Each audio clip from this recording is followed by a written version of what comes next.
प्यारे बच्चों नमस्कार। जेसीईआरटी के डिजी स्कूल में आपका स्वागत है।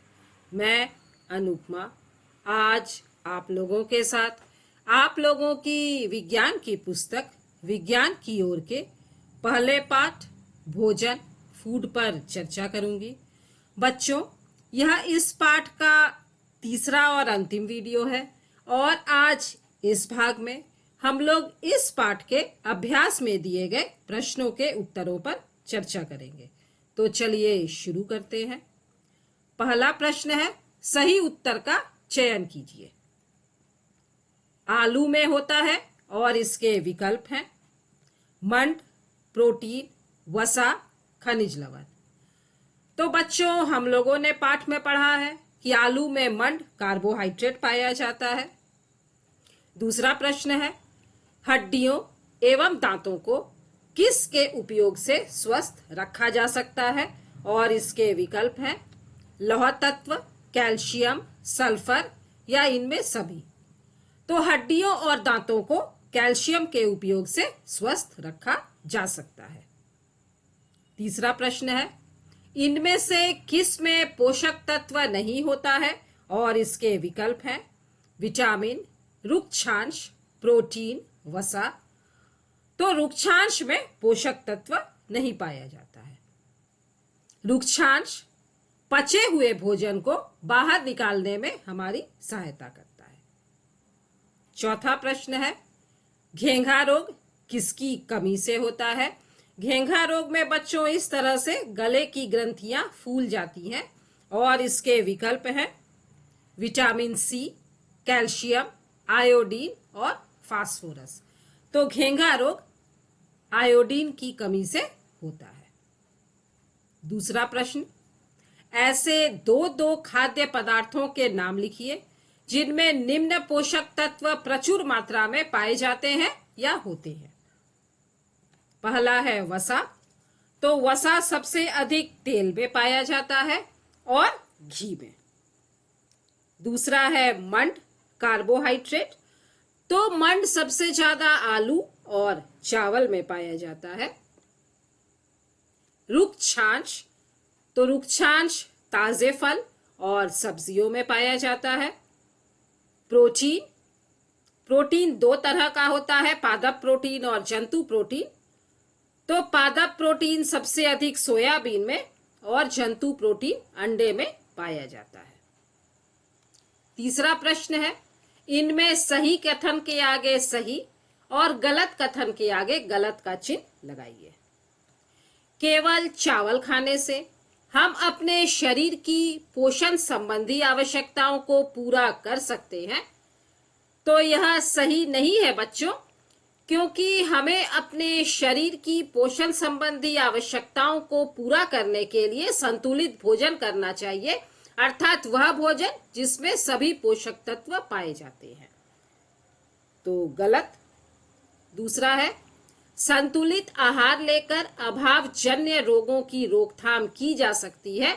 जब हम संतुलित आहार लेते हैं, अर्थात हमारे भोजन में सभी पोषक तत्व उचित अनुपात में उपस्थित रहते हैं, तो चूंकि कोई पोषक तत्व की कमी नहीं है, तो पोषक तत्वों की कमी से होने वाले रोग भी नहीं होंगे। तो यह सही है। शरीर के लिए संतुलित आहार में भिन्न भिन्न प्रकार के खाद्य पदार्थ होने चाहिए।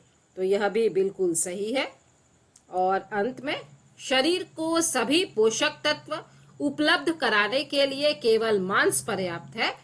तो मांस में सभी पोषक तत्व नहीं पाए जाते हैं और यदि हम सिर्फ मांस खाएंगे तो हमारे शरीर को सभी पोषक तत्व नहीं मिलेंगे, इसलिए गलत है।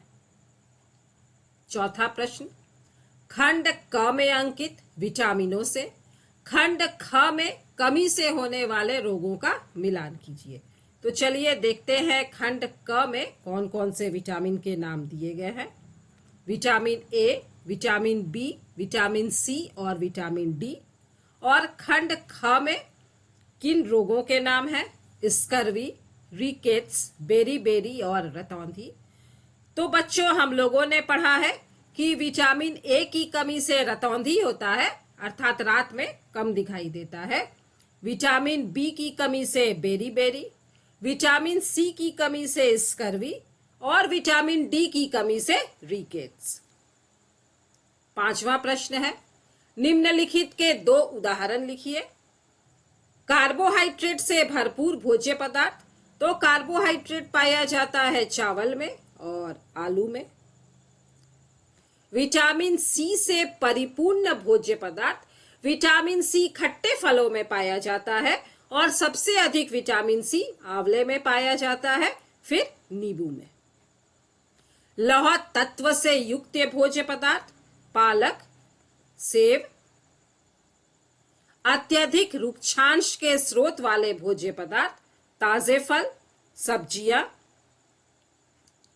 खनिज तत्वों की कमी से होने वाले रोग, घेंघा रोग, यह आयोडीन की कमी से होता है। और अस्थि और दंत क्षय, यह कैल्शियम की कमी से होता है। 6ठा प्रश्न है, निम्नलिखित के एक एक लक्षण लिखिए। सूखा रोग, सूखा रोग प्रोटीन की कमी से होता है और इसमें शरीर कमजोर हो जाता है और पसली की हड्डियां दिखाई देने लगती है। पायरिया रोग, यह विटामिन सी की कमी से होता है और इसमें मसूड़ों से खून आने लगता है। घेंघा रोग, यह आयोडीन की कमी से होता है और इसमें गले की ग्रंथि फूल जाती है। मोटापा, बहुत अधिक वसा युक्त खाना खाने से, बहुत अधिक तेल, घी या जंक फूड खाने से हमारा शरीर भारी हो जाता है और हम बहुत अधिक मोटे हो जाते हैं। 7वां प्रश्न है, एक मोटे व्यक्ति को अपने वजन को कम करने के लिए क्या करना चाहिए? और इसका उत्तर है, भोजन संतुलित मात्रा में लेना चाहिए, वसा युक्त भोजन का उपयोग कम करना चाहिए और साथ ही प्रतिदिन व्यायाम करना चाहिए। तो इन उपायों के द्वारा हम अपने वजन को कम कर सकते हैं।